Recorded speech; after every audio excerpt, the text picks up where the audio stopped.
ناظرین،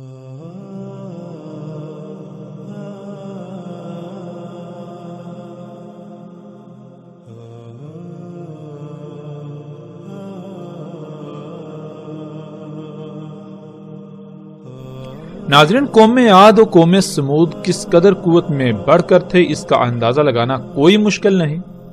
اس وقت سکرین پر نظر آنے والی تصاویر انڈیا کے صوبے مہاراشٹرا میں ایک مقام کی ہیں جس کا نام لونر ہے، اور تصاویر میں نظر آنے والا گڑھا جو پانی سے بھرا ہوا ہے اسے لونر جھیل کا نام دیا جاتا ہے۔ اس جھیل کو 1823 میں برطانوی راج کے ایک برطانوی افسر جس کا نام الیگزینڈر لونر تھا اس نے دریافت کیا، اور اسی وجہ سے اس کا نام لونر رکھا گیا، اور یہاں موجود بستی کا نام بھی لونر رکھا گیا۔ ناظرین، یہ جھیل قوم سمود کی طرف سے قوم عاد پر پھینکے گئے ایک بم کی وجہ سے وجود میں آئی۔ وہ بم کس قدر طاقتور تھا اس کا اندازہ اس کے پھٹنے سے وجود میں آنے والے اس گڑھے کے سائز سے لگایا جا سکتا ہے۔ اس گڑھے کی لمبائی تقریباً 1980 میٹر، چوڑائی 1840 میٹر، گہرائی 150 میٹر، اس کے کنارے سطح زمین سے 20 میٹر بلند ہیں، یعنی تقریباً اس گڑھے کا قطر 2 کلومیٹر ہے۔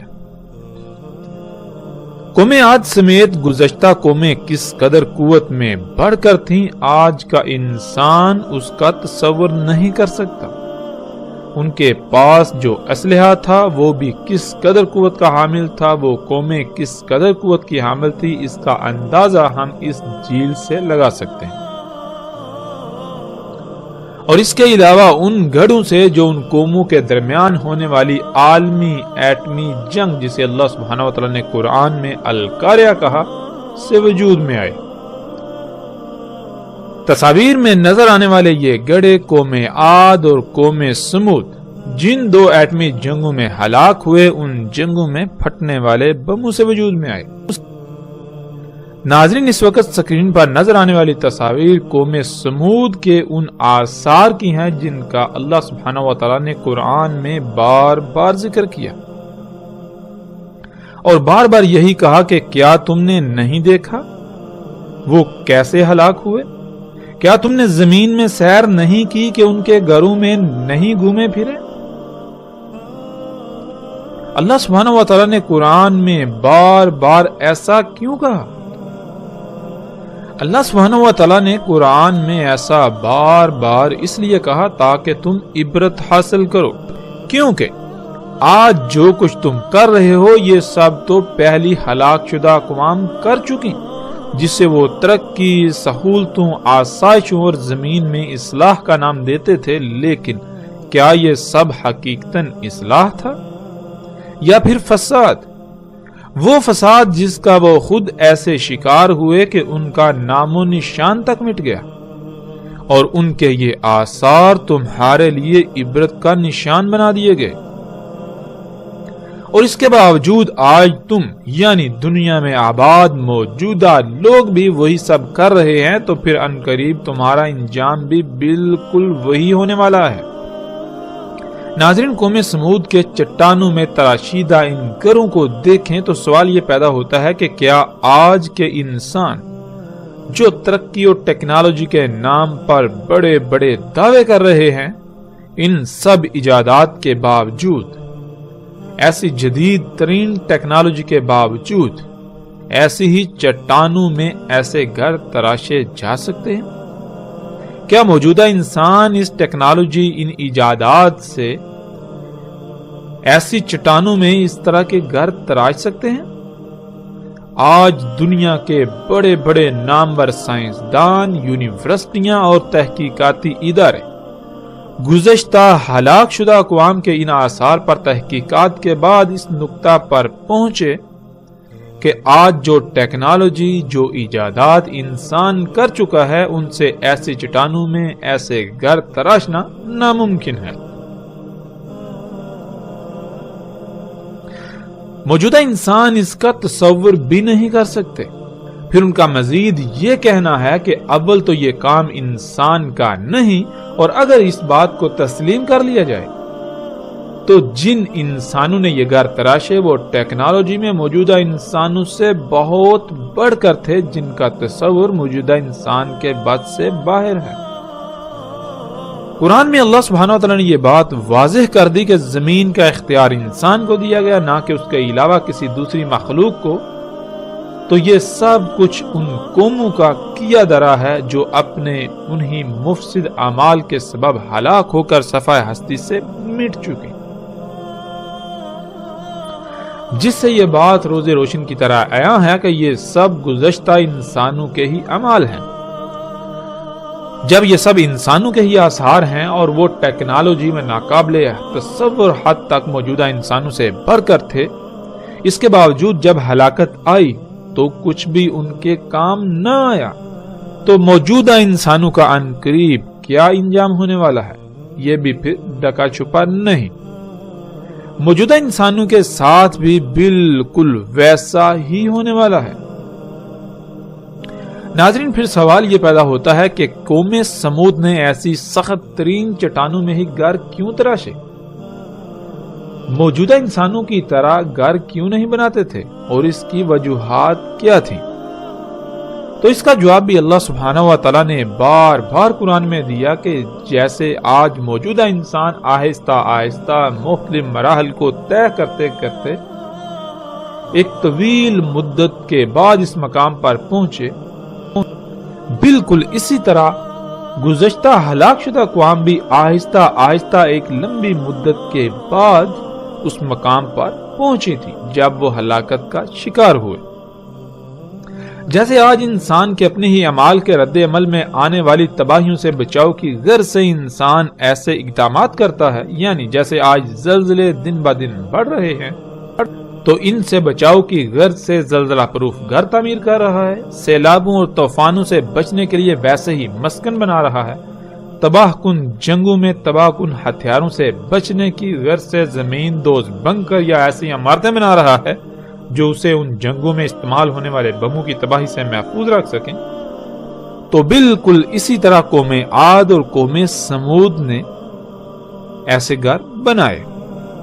تو بالکل اسی طرح قوم عاد و سمود نے اگر ایسے گھر بنائے تو وہ ان ایٹمی ہتھیاروں سے بچاؤ کی غرض سے جن کا خوف انہیں لاحق رہتا تھا، اور بالآخر جب وہ تباہی آئی تو کچھ بھی ان کے کام نہ آیا۔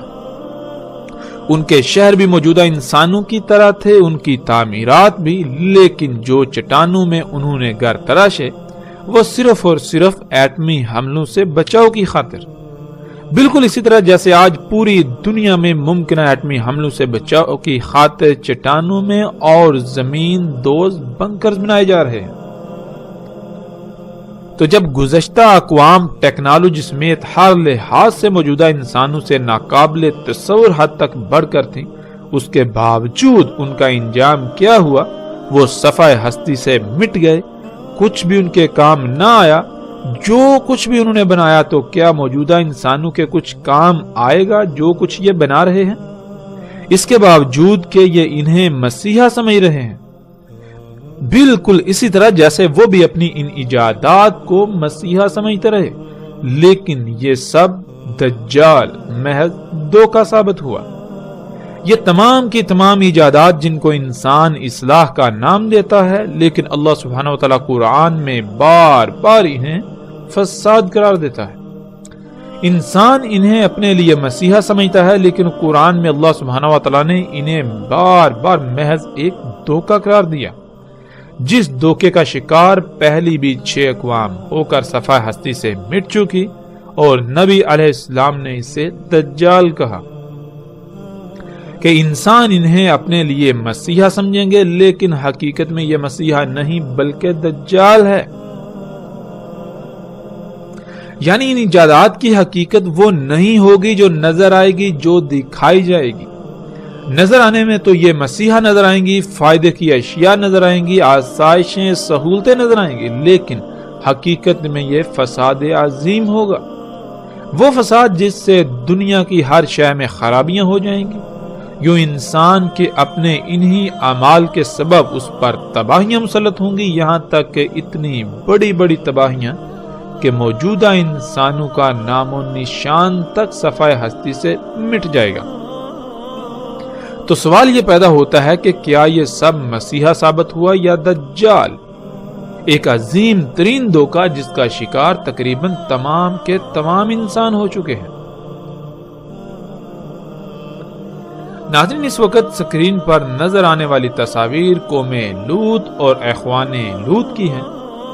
قوم لوط جو کہ بے حیائی اور فحاشی کا نمونہ بن چکی تھی، تو ان کا انجام کیا ہوا؟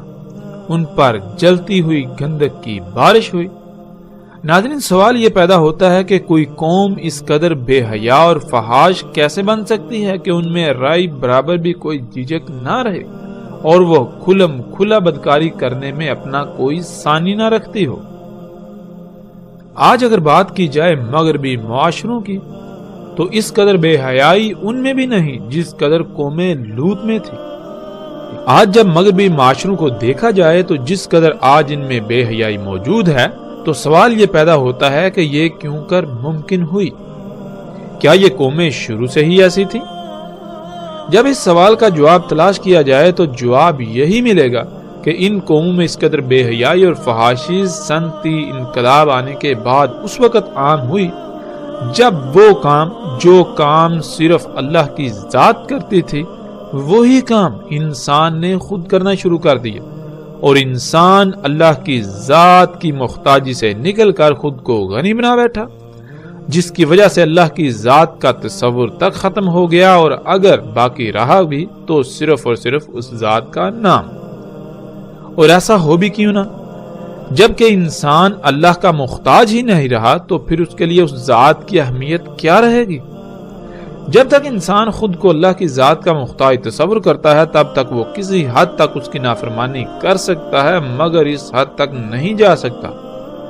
مگر جب انسان جس وجہ سے خود کو اللہ کی ذات کا محتاج سمجھتا تھا یا محتاج سمجھتا ہے، اور جس وجہ سے اس کے نزدیک اللہ کی ذات کا کوئی تصور ہوتا ہے، جب وہ تمام کے تمام کام خود کرنا شروع کر دے تو اللہ کی ذات کا تصور تو خود بخود ہی ختم ہو جائے گا۔ اور جب اس ذات کا تصور ختم ہو جائے تو انسان پھر جو جی میں آئے گا کرے گا، اور یہی ایک وجہ بنتی ہے اس قدر بے حیائی اور فحاشی کی۔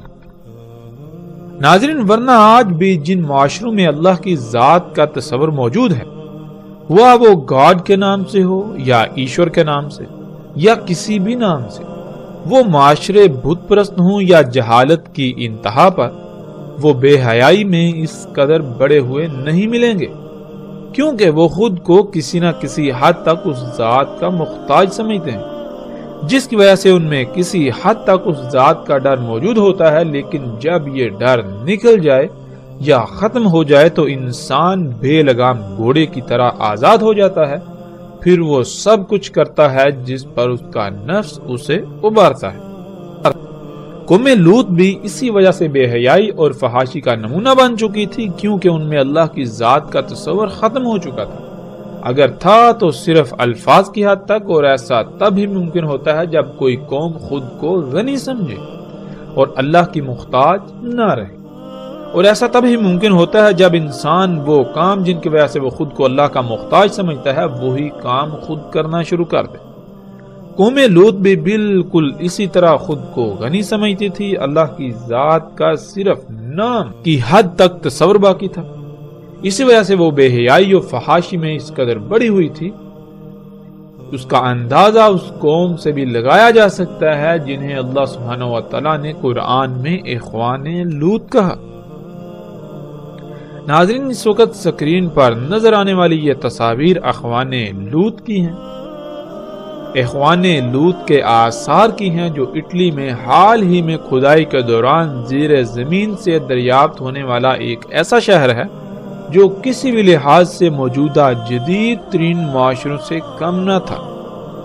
آج اسی مقام کے ارد گرد آباد شہر کا نام پومپئی ہے، اسی وجہ سے اخوان لوط کے ان کھنڈرات کو بھی پومپئی کے نام سے جانا جاتا ہے۔ اس شہر کی طرز تعمیرات ایسی ہیں کہ انسان دنگ رہ جاتا ہے۔ جیسے آج جب کوئی نیا شہر آباد کیا جاتا ہے تو پہلے سے اس کی پوری منصوبہ بندی کی جاتی ہے، اس کے بعد اس شہر کا مکمل نقشہ تیار کیا جاتا ہے، پھر جا کر اس نقشے کے عین مطابق تعمیرات کی جاتی ہیں۔ بالکل عین اسی طرح اخوان لوط کا یہ شہر بھی وجود میں آیا۔ اس تباہ شدہ شہر کی گلیاں، سڑکیں اور گھروں کی طرز تعمیر چیخ چیخ کر یہ بتاتے ہیں کہ یہ شہر نہ صرف انتہائی جدید طرز پر وجود میں آیا تھا، بلکہ اس کے در و دیوار پر طرح طرح کی مختلف نقش نگاری اس بات کا بھی ثبوت ہے کہ اس وقت بھی زمین سے خام تیل نکالا جاتا تھا، کیونکہ در و دیوار پر نقش و نگار کے لیے استعمال ہونے والا پینٹ خام تیل کے بغیر حاصل کرنے کا کوئی دوسرا ذریعہ نہیں۔ وہ پینٹ صرف اور صرف خام تیل سے ہی حاصل کیا جا سکتا تھا جو ان لوگوں نے اس وقت حاصل کیا تھا، اور عمارتوں کی طرز تعمیر بھی اس بات کا واضح ترین ثبوت ہے کہ یہ عمارتیں بغیر مشینری کے تعمیر کرنا ممکن نہیں تھا۔ اس وقت ان لوگوں کے پاس بھی ایسی ہی یا اس سے بڑھ کر مشینیں تھیں جو آج کے انسانوں کے پاس ہیں۔ اس قوم کی فحاشی کا اندازہ اس شہر کے ہر گھر کے در و دیوار پر کنندہ تصاویر اور نقش و نگار سے لگایا جا سکتا ہے۔ ہم ایسی تصاویر کو نہیں دکھائیں گے۔ اس شہر کے در و دیواروں پر ہر طرف انتہائی فحش تصاویر نظر آتی ہیں۔ نہ صرف تصاویر بلکہ جنسی اعضاء سے مماثلت رکھتے مجسمے جگہ جگہ نصب تھے۔ گھروں میں سجاوٹ تک کے لیے جو بھی اشیاء استعمال کی جاتی تھی وہ بھی جنسی اعضاء سے مماثلت رکھتی تھی۔ ایسا فحش ترین معاشرہ کہ جس کا آج تصور کرنا بھی محال ہے، تو ان کا انجام کیا ہوا؟ اخوان لوط کا یہ جدید ترین سہولتوں سے مزین شہر اچانک پھٹنے والے لاوے کی لپیٹ میں آ گیا۔ لاوا پھٹنے سے جو جس حال میں تھا اسی حال میں راکھ تلے دب گیا۔ کوئی جنسی حاجت کو پورا کرنے میں مصروف تھا تو کوئی کام کاج میں مصروف۔ جو گھروں سے باہر تھے تو وہ بھاگنے لگے جان بچانے کے لیے، لیکن کون تھا جنہیں اللہ کی پکڑ سے بچانے والا تھا؟ ناظرین، پھر وہی سوال کہ وہ کون سی شے تھی جس کے دجل کا وہ ہلاک شدہ قومیں شکار ہو گئی؟ کون سی وجوہات ہیں جن کی بنا پر کوئی قوم اجتماعی سطح پر فحاشی و بے حیائی میں اس قدر بڑھ جائے کہ اپنا کوئی ثانی نہ رکھتی ہو؟ وہ کون سی وجوہات یا اشیاء ہیں جن کی موجودگی میں انسان اللہ سے بے نیاز ہو جاتا ہے، وہ اللہ کی محتاجی سے نکل کر خود کو خود محتاج سمجھتا ہے؟ وہ کام جو اللہ کے کرنے والے ہیں وہی کام خود کرنا شروع کر دیتا ہے۔ تو ایک ہی جواب سامنے آئے گا ان تمام کے تمام سوالات کا، وہ یہ کہ جب انسان اس سطح پر آ جائے جہاں آج موجودہ قوم ہے، جب مشینیں حاصل ہو جائیں جن سے انسان خالق کے کرنے والے کام بھی خود کرنا شروع کر دے، تو یہی ایجادات، یہی مشینیں، یہی ٹیکنالوجی، یہی صنعتی انقلاب ہی وہی دجال ہے جس کے دجل کا وہ قومیں شکار ہو گئیں۔ جب ہلاکت آئی تو کچھ بھی ان کے کام نہ آیا۔ یہ سب کا سب دجال ثابت ہوا، حالانکہ وہ اسے اپنے لیے مسیحا سمجھتے رہے۔ ناظرین، سکرین پر نظر آنے والی یہ تصاویر ان مثلث نما عمارتوں کی ہیں جو آج بھی مصر میں موجود ہیں، اور یہ مثلث نما عمارتیں آل فرعون کے آثار ہیں جو تقریباً آج سے 4000 سال پہلے سمندر میں غرق ہو کر ہلاک ہوئے۔ یہ مثلث نما عمارتیں اس وقت دنیا کے 7 عجائبات میں سے ایک ہیں۔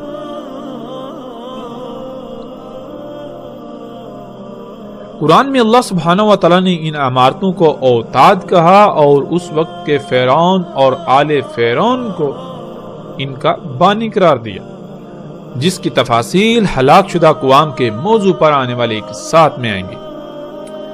ناظرین، آج پوری دنیا کے بڑے بڑے نامور سائنسدان ہوں بڑی بڑی نامور یونیورسٹیاں ہوں یا سرکاری و غیر سرکاری تحقیقاتی ادارے ہوں، کوئی ایک بھی ایسا نہیں جس نے ان مثلث نما عمارتوں پر تحقیقات نہ کی ہوں۔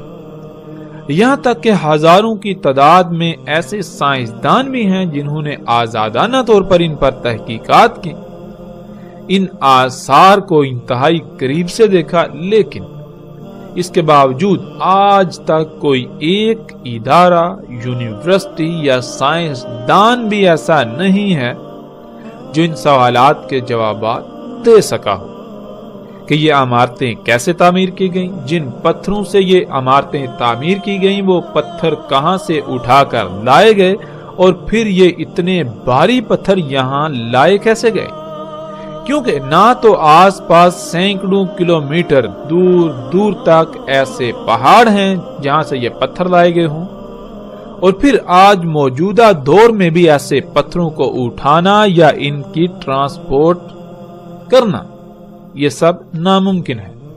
اس کے باوجود کہ آج موجودہ انسان خود کو بہت ترقی یافتہ ہونے کا دعوے دار ہے، آج اتنی بڑی بڑی غیر معمولی مشینوں، ایجادات اور ٹیکنالوجی کے باوجود ایسی عمارتوں کی تعمیر ناممکن ہے، لیکن کچھ ایسے تحقیقاتی ادارے ہیں جو یہ کہتے ہیں کہ اگر کوشش کی جائے تو اتنے حجم اور اس طرح کی محض عمارتیں بنانے کی کوشش کی جائے تو نہ صرف ان پر خربوں ڈالرز اخراجات آئیں گے، بلکہ کم سے کم 500 سال سے زیادہ عرصہ درکار ہوگا، اور وہ بھی صرف ایک عمارت پر، اور وہ صرف اس ڈیزائن میں محض پتھروں کی عمارتوں پر اخراجات اور وقت کا استعمال ہوگا۔ یہ بات الگ ہے کہ آل فرعون نے یہ عمارتیں کس مقصد کے لیے تعمیر کی۔ آج تک کوئی بھی انسان یا ادارہ ایسا نہیں جو یہ بتا سکا ہو کہ یہ عمارتیں کس مقصد کے لیے تعمیر کی گئیں، اور ظاہر ہے آل فرعون نے بغیر کسی مقصد کے تو ان کی تعمیر نہیں کی ہوگی، بلکہ کسی نہ کسی مقصد کے لیے ان کو تعمیر کیا ہوگا۔ پھر ان عمارتوں کی تعمیر ریاضی کے اتنے پیچیدہ ترین قوانین کے تحت کی گئی کہ آج موجودہ تمام کے تمام اداروں اور سائنسدانوں یا جنہوں نے بھی تحقیقات کی ان سب کو چکرا کر رکھ دیا۔ ناظرین، ان عمارتوں کو لے کر یہ چند بنیادی سوالات ہیں جن کے جوابات آج تک کوئی انسان نہ دے پایا۔ ان کے علاوہ سینکڑوں سوالات ایسے ہیں انہی عمارتوں کے حوالے سے، مگر جب بنیادی سوالات کے جوابات ہی نہیں تو پھر باقی سوالات کے کیا جوابات ہوں گے؟ سائنسدانوں کی ایک بڑی تعداد اس بات کو تسلیم کرنے کو تیار ہی نہیں کہ یہ کام انسانوں کا ہو سکتا ہے، بلکہ ان کا یہی کہنا ہے کہ یہ کام انسانوں کا نہیں بلکہ کسی اور مخلوق کا ہے جو انسانوں سے ناقابل تصور حد تک ٹیکنالوجی میں بڑھ کر تھی، لیکن اس بات کو جھٹلایا نہیں جا سکتا کہ یہ کام انسانوں کا ہی ہے۔ تو جب یہ بات ثابت شدہ ہے کہ یہ کام انسانوں کا ہی ہے تو پھر ان کا کہنا یہ ہے کہ جن انسانوں نے یہ تعمیرات کی وہ موجودہ انسانوں سے ٹیکنالوجی اور ذہانت میں غیر معمولی حد تک بڑھ کر تھے۔ ناظرین، ان عمارتوں پر اٹھنے والے سوالات کے آج تک کوئی انسان جواب نہ دے پایا تھا کہ انہی عمارتوں سے تعلق رکھنے والے آل فرعون کے مزید ایسے آثار دریافت ہوئے جن کی تعمیرات بھی غیر معمولی ہیں، اور جب ان کے در و دیوار پر نگاہ دوڑائی جائے تو ان پر ایسی تصاویر کنندہ ہیں جو انسان کے رونگٹے کھڑے کر دیتی ہیں۔ سکرین پر آپ ان تصاویر کو دیکھ سکتے ہیں جن میں بالکل ایسے ہی ہیلی کاپٹر، جہاز، ٹینک، سیٹلائٹ انٹینا اور آبدوز کی تصاویر ہیں جو آج موجودہ انسانوں کے پاس ہیں۔ سوال یہ پیدا ہوتا ہے کہ اگر ایسی کوئی شے اس وقت وجود نہیں رکھتی تھی، یعنی موجودہ انسانوں سے پہلے وجود نہیں رکھتی تھی، تو پھر یہ تصاویر کیسے ان پتھروں پر اور ان دیواروں پر کنندہ کی گئیں؟ کیونکہ اگر اس وقت کوئی ایسی شے موجود ہی نہیں تھی تو پھر ان کا تصور بھی کیسے ہو سکتا تھا؟ کیا یہ محض تصوراتی تصاویر تھیں؟ اور اگر یہ محض تصوراتی تصاویر تھیں تو کیا آج ایسا ممکن ہے؟ نہیں، بالکل نہیں۔ یہ تصاویر چیخ چیخ کر اس بات کا اظہار کرتی ہیں کہ آل فرعون کے پاس یہ سب کچھ تھا۔ نہ صرف یہ سب بلکہ موجودہ انسان اس کا تصور بھی نہیں کر سکتے جو کچھ آل فرعون بنا چکے تھے، کیونکہ قرآن میں صراحت کے ساتھ یہ بات اللہ سبحانہ وتعالی نے بیان کی ہے کہ فرعون نے نہ صرف ان عمارتوں کو موسیٰ علیہ السلام کے رب اللہ سبحانہ وتعالی کے ساتھ مقابلہ کرنے کے لیے بنایا، بلکہ وہ اپنی طرف سے موسیٰ کے رب کو شکست دے چکا تھا۔ اس کے بعد وہ موسیٰ علیہ السلام اور بنی اسرائیل کے پیچھے پڑا انہیں قتل کرنے کے لیے کہ موسیٰ کے رب سے تو نبٹ چکا، اب موسیٰ کی باری ہے۔ فرعون نے کیسے اللہ سبحانہ وتعالی کے ساتھ مقابلہ کیا؟ ان عمارتوں کو کیسے، کتنی مدت میں اور کن مقاصد کے لیے تعمیر کیا، اور آل فرعون کے پاس کیا کچھ تھا؟ ان تمام سوالات کے جوابات ہم آگے جا کر ہلاک شدہ اقوام کے موضوع پر آنے والے ایک ساتھ میں تفاصیل کے ساتھ دیں گے، اور ایسے ایسے رازوں پر سے پردہ اٹھائیں گے جو آج تک راز ہی رہے۔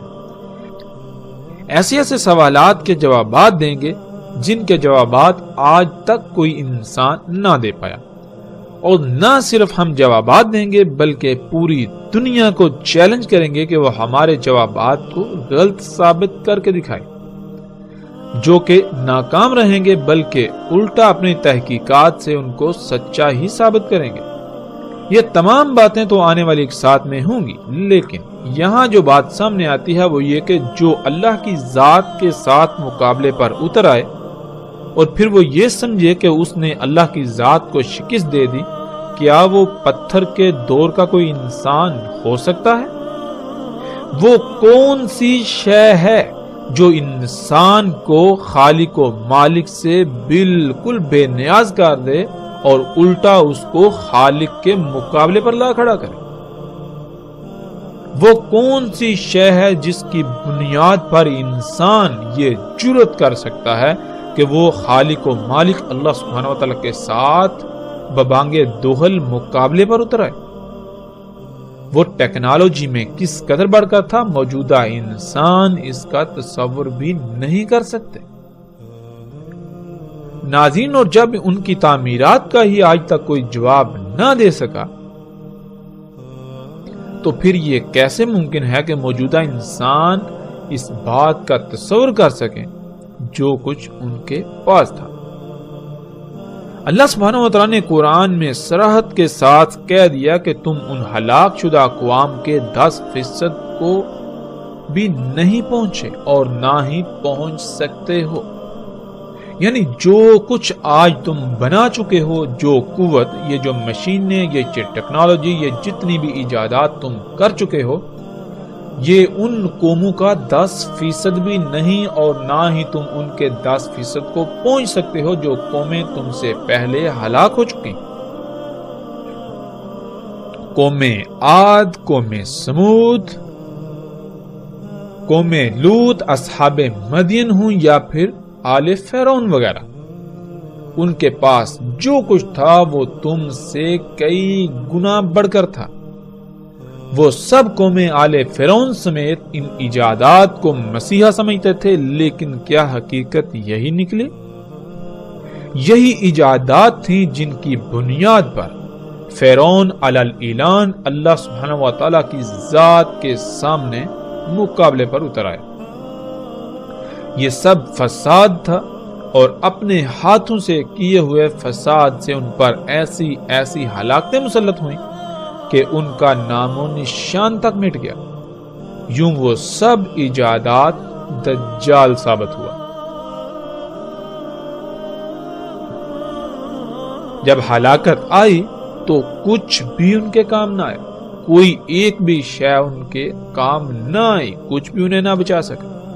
تو سوال یہ پیدا ہوتا ہے کہ موجودہ انسان جن ایجادات کو، جس صنعتی انقلاب کو، جس ٹیکنالوجی کو اپنے لیے مسیحا سمجھتے ہیں، کیا یہ واقعتاً مسیحا ہے؟ کیا یہ واقعتاً آسائشیں، سہولتیں اور آسانیاں ہیں؟ نہیں، بلکہ یہ بھی انہی قوموں کی طرح ان ایجادات کے دجل کا شکار ہو چکے ہیں۔ عنقریب ان پر حقیقت ایسے واضح ہو جائے گی کہ یہ چاہ کر بھی انکار نہیں کر سکیں گے، لیکن تب سوائے پچھتاوے کے کچھ نہ رہے گا، واپسی کا دروازہ بند ہو چکا ہوگا۔ موجودہ انسانوں کے ان مفسد اعمال کے سبب پوری دنیا اس قدر فساد زدہ ہو چکی ہے کہ اب یہ دنیا جہنم میں بدل جائے گی۔ جسے یہ مسیحا بنا کر بیٹھے رہے، اس کا انہوں نے صرف ایک ہی رخ دیکھا، یہ دوسرے رخ سے غافل رہے جو عنقریب ان پر واضح ہونے والا ہے۔ ناظرین، یہ تھا مختصر منظرنامہ گزشتہ ہلاک شدہ اقوام کا، جن کی سنت کی اتباع میں ویسی ہی تباہی کے دہانے پر موجودہ قوم یعنی دنیا میں آباد موجودہ لوگ پہنچ چکے ہیں۔ ہم نے کوشش کی کہ ہم اپنے موضوع کے مطابق ان اقوام پر بات کریں، باقی ان اقوام پر تفاصیل کے ساتھ آگے چل کر بات کریں گے۔ اس وقت ہم اپنے موضوع کی طرف پلٹتے ہیں۔ تو پھر وہی سوال، ناظرین، وہ کون سی شے تھی، وہ کون سی اشیاء تھیں جس کو وہ اقوام اپنے لیے مسیحا سمجھتی تھی، لیکن حقیقت میں وہ مسیحا نہیں بلکہ دجال ثابت ہوا۔ اسی کی وجہ سے وہ صفحہ ہستی سے مٹ گئے۔ جب جواب تلاش کیا جائے تو وہ جواب یہی سامنے آئے گا، وہ یہی ٹیکنالوجی، یہی ایجادات تھیں، یہی مشینیں تھیں، یہی صنعتی انقلاب تھا جو آج موجودہ انسان کر چکے، اور ان سب کو اپنے لیے مسیحا سمجھتے ہیں، زندگی کو آسان سے آسان تر بنانے کے دعوے دار ہیں۔ لیکن کیا حقیقت یہی ہے؟ یہ تو اس کا ایک پہلو ہے، اس کا ایک رخ ہے جو انتہائی دل فریب ہے، لیکن اس کا دوسرا پہلو جو انتہائی بھیانک ہے وہ چھپا دیا گیا۔ اگر اسے دیکھ لیا جائے تو پتا چلے گا کہ یہ ایجادات، یہ ٹیکنالوجی مسیحا نہیں بلکہ دجال ہے، یہ محض ایک دھوکہ ہے، جن کی وجہ سے آج دنیا تباہی کے دہانے پر پہنچ چکی، طرح طرح کی بیماریوں کا سیلاب مڈایا، پوری دنیا سیلابوں، طوفانوں، آندھیوں اور زلزلوں کی لپیٹ میں ہے۔ جگہ جگہ سے زمین دھنس رہی ہے، پہاڑ ٹل رہے ہیں، زمین میں قائم کیا ہوا اللہ سبحانہ و تعالیٰ کا میزان بگڑ چکا ہے، ان ایجادات کی وجہ سے، اس صنعتی انقلاب کے نام پر دجال کی وجہ سے۔ اسی صنعتی انقلاب، ان ایجادات، اس ترقی کے نام پر دجال کی وجہ سے ایک عظیم تباہی موجودہ انسانوں کے سر پر آ چکی ہے، لیکن کوئی بھی ایسا نظر نہیں آتا جو غور و فکر کرنے والا ہو، جو اللہ کی طرف لپکنے والا ہو۔ ناظرین، رسول اللہ صلی اللہ علیہ وآلہ وسلم نے کہا تھا کہ کوئی ایک بھی نبی ایسا نہیں جس نے اپنی قوم کو فتنہ دجال سے نہ ڈرایا ہو، اور ایسی روایات میں عربی کے جو الفاظ استعمال کیے وہ دو طرح کے ہیں، ایک ہے لفظ ناظرہ اور دوسرا ہے لفظ حاضرہ۔ ناظرہ کہتے ہیں متنبہ کرنے کو، یعنی اگر کوئی ایسا کام کیا جا رہا ہو جس کا نتیجہ انتہائی بھیانک ہو یا نقصان دہ ہو تو اس کام یعنی اس عمل کے رد عمل سے پہلے ہی اس سے آگاہ کر دینا کہ اس عمل کو یا ان اعمال کو چھوڑ دو، ورنہ رد عمل کی صورت میں مارے جاؤ گے، نقصان اٹھاؤ گے۔ تو جتنے بھی نبی آئے انہوں نے دجال سے متنبہ کیا، یعنی انسان جو اعمال کر رہے تھے ان کو متنبہ کیا کہ اگر تم نے اپنے انہی اعمال کو جاری رکھا، ان اعمال کو ترک نہ کیا، تو پھر وہ وقت دور نہیں جب تم اس مقام پر پہنچ جاؤ گے جہاں سے واپسی ناممکن ہو جائے گی، اور تمہاری انہی اعمال کے رد عمل میں ایسی تباہی تم پر مسلط ہوگی کہ تمہارا نام و نشان مٹ جائے گا، کیونکہ جو اعمال تم کر رہے ہو یہ تمہیں آہستہ آہستہ مرحلہ با مرحلہ ایک وقت ایسا آئے گا کہ اللہ کے ساتھ کھلم کھلا شریک بنا کر کھڑا کر دیں گے۔ یعنی تم آہستہ آہستہ بڑھتے بڑھتے ایسی ایجادات کرو گے کہ تم اللہ کے کاموں میں براہ راست مداخلت کرو گے۔ تم ان ایجادات کو اپنے لیے مسیحا سمجھو گے، مگر وہ دجال ہوگا۔ اسی وجہ سے تم پر عظیم ہلاکت مسلط ہوگی، تم پر ساتھ آئے گی۔ ناظرین، ہر قوم جب اللہ کی حدود سے باہر نکلتی ہے تو پھر یہ کائنات اللہ سبحانہ وتعالی نے خلق ہی ایسے کی کہ انسان کے سامنے حادثاتی طور پر راز کھلتے چلے جائیں گے۔ یوں آہستہ آہستہ انسان اس سطح پر پہنچ جائے گا کہ وہ اپنے ہاتھوں سے دجال کو خلق کر بیٹھے گا، جس کا انجام عظیم تباہی کے سوا کچھ نہ ہوگا۔ یہی گزشتہ اقوام کے ساتھ ہوا اور یہی اس موجودہ قوم کے ساتھ ہوا، اور اب عظیم تباہی سر پر آ چکی ہے۔ ناظرین، دوسرا لفظ تھا حاضرہ۔ حاضرہ کہتے ہیں اس خطرے کو، اس ڈر کو جو سامنے موجود ہو یا پھر بالکل واضح نظر آ رہا ہو۔ یعنی ہر نبی نے دجال سے ڈرایا جو ایسا خطرہ تھا، ایسا فتنہ تھا جو موجود تھا۔ جب ہر نبی نے ڈرایا اور متنبہ کیا تو کیا وہ قومیں متنبہ ہوئیں؟ انہوں نے اپنے اعمال کو ترک کر دیا۔ قرآن میں اللہ سبحانہ وتعالی نے بار بار واضح کر دیا کہ نہیں، انہوں نے ہر نبی کی، ہر رسول کی تکذیب کر دی، تو پھر وہ اسی ہلاکت کا شکار ہوئے جس سے ان کو متنبہ کیا گیا تھا۔ اللہ سبحانہ وتعالی قرآن میں واضح طور پر اسے حیات الدنیا، یہ ایجادات قرار دیتا ہے، اور رسول اللہ صلی اللہ علیہ وآلہ وسلم نے اسے دجال کہا۔ فرق صرف اتنا ہے کہ لفظ دجال اصل عربی کا لفظ نہیں ہے، بلکہ دوسری زبانوں سے عربی میں داخل کیا گیا لفظ تھا، بالکل ایسے ہی جیسے آج آپ کو عربی کے اندر الفاظ کی ایک کثیر تعداد ملے گی جو عربی کے الفاظ نہیں ہیں بلکہ وہ دوسری زبانوں سے داخل ہوئے۔ مثلا جیسے لفظ ٹیکنالوجی ہے تو آج عربی میں وہ داخل ہو چکا اور اسے عربی لہجے میں ٹیکنالوجی کہا جاتا ہے۔ جیسے ہی تھوڑا وقت گزرے تو آئندہ آنے والی نسلیں یہ ماننے کو تیار ہی نہیں ہوں گی کہ یہ لفظ ٹیکنالوجی عربی کا لفظ نہیں ہے، بلکہ ان کے لیے یہ لفظ عربی کا ہی کہلائے گا اور انہیں نظر آئے گا۔ بالکل اسی طرح اس وقت لفظ دجال، جو کہ اصل عربی کا لفظ نہیں ہے، یہ کسی دوسری زبان کا لفظ تھا جو اس وقت عام استعمال ہوتا تھا، اور قرآن میں اللہ سبحانہ وتعالی نے لفظ غرور استعمال کیا جو کہ خالص اصل عربی کا لفظ ہے، لیکن اس وقت اس کا استعمال عام نہیں تھا، بلکہ اسی طرح جیسے قرآن میں لفظ الانفال آیا، جب یہ لفظ عربوں کے سامنے آیا تو وہ اس لفظ سے ہی واقف نہ تھے، تو سوال کر دیا کہ یہ انفال کیا ہے، تو صرف لفظ انفال کی وضاحت کے لیے پوری سورت انفال نازل ہوئی۔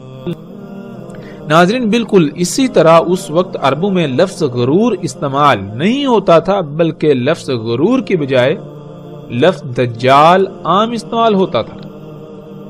یعنی لفظ غرور کے متبادل کے طور پر لفظ دجال کا استعمال اس وقت عام تھا۔ دجال لفظ چونکہ اصل عربی کا لفظ نہیں اور قرآن اللہ سبحانہ وتعالی نے عربی میں نازل کیا، تو اسی وجہ سے رسول اللہ صلی اللہ علیہ وآلہ وسلم نے اس وقت کے لوگوں کو سمجھانے کے لیے جو اس وقت لفظ عام استعمال ہوتا تھا، جو سب کی سمجھ میں آنے والا تھا، اسے استعمال کیا۔ یوں لفظ غرور اور لفظ دجال دونوں ایک ہی معنی رکھتے ہیں۔ اللہ سبحانہ وتعالی نے اسے قرآن میں حیات الدنیا قرار دیا، جیسا کہ آپ اس آیت میں دیکھ سکتے ہیں۔ اللہ سبحانہ وتعالی کہتے ہیں وَمَا الْحَيَاةُ الدُّنْيَا إِلَّا مَتَاعُ الْغُرُورِ، اور نہیں ہے دنیا کی حیات مگر دھوکے کا ساز و سامان۔ یعنی یہ جو کچھ بھی اس وقت دنیا میں تمہیں نظر آ رہا ہے یا جو کچھ تم بنا چکے ہو، یہ محض ایک دھوکہ ہے۔ اور اللہ سبحانہ وتعالی نے قرآن میں بار بار کہا، اس پر زور دیا کہ کہیں اس دجل کا، اس دھوکے کا شکار نہ ہو جانا۔ یہ دنیاوی مال و متاع، یہ جو کچھ بھی ہے، یہ محض دھوکہ ہے، تو جو بھی اس کے دھوکے کا شکار ہوگا تو وہ دنیا اور آخرت میں ہلاکت کا شکار ہو جائے گا۔ اور اگر پوری کی پوری قوم ہی اس دھوکے کا شکار ہو جائے تو پھر دنیا کو فساد اور اس فساد کے ظاہر ہونے، یعنی انسانوں کے اعمال کے رد عمل کے طور پر آنے والی تباہیوں، اور بالآخر انسانوں کے نزدیک ایسی عظیم تباہی سے کوئی نہیں بچا سکتا جو انسانوں کا صفحہ ہستی سے نام و نشان مٹا دے۔ ناظرین، الحمدللہ ہم نے قرآن سے یہ جان لیا کہ وہ کون سی شے تھی جس سے تمام کے تمام نبیوں نے متنبع کیا۔ وہ یہی ٹیکنالوجی تھی، یہی ایجادات تھی، یہی دنیاوی مال و متاع تھا، اور انہی ایجادات کے سبب آنے والی عظیم تباہی سے متنبع کیا۔ تو پھر یہ کیسے ممکن ہو سکتا ہے کہ دجال اس کے علاوہ کچھ اور ہو؟ ایسا ممکن ہی نہیں کہ دجال اس کے علاوہ کوئی اور شے ہو۔ اب اصل سوال یہ ہے کہ اگر دجال یہی ایجادات ہیں، یہی صنعتی انقلاب ہے، تو کیا محمد رسول اللہ صلی اللہ علیہ وآلہ وسلم نے ان ایجادات کو دجال کہا؟ اور اگر ان کو دجال نہیں کہا تو کم از کم اتنے غیر معمولی امور کے بارے میں رسول اللہ صلی اللہ علیہ وآلہ وسلم نے کچھ نہ کچھ تو ضرور بتایا ہوگا۔ کیا یہ ایسا ممکن ہے کہ اتنے غیر معمولی امور جن کا آج سے چند صدیاں پہلے تصور کرنا بھی ممکن نہیں تھا، ان کے بارے میں رسول اللہ صلی اللہ علیہ وسلم نے کچھ بتایا نہ ہو؟ ایسا ممکن ہی نہیں۔ اگر ان کو دجال نہیں کہا تو پھر ان کو کیا کہا؟ کچھ نہ کچھ تو ضرور کہا ہوگا۔ ان ایجادات کے بارے میں کیا آج تک ہمیں بتایا گیا؟ کیا آج تک ہم نے یہ سوال اٹھایا؟ اگر نہیں تو کیوں؟ اللہ کے فضل سے اب ہم یہ جانیں گے کہ ان ایجادات کے بارے میں محمد رسول اللہ صلی اللہ علیہ وآلہ وسلم نے کیا کہا۔ جب قرآن ان ایجادات کو دجال کہہ رہا ہے تو پھر کیا محمد رسول اللہ صلی اللہ علیہ وآلہ وسلم نے بھی انہیں دجال کہا؟ اب ہم آتے ہیں اس طرف اور روایات میں رسول اللہ صلی اللہ علیہ وآلہ وسلم کے الفاظ کو سامنے رکھتے ہوئے تفصیل کے ساتھ اس پر بات کرتے ہیں۔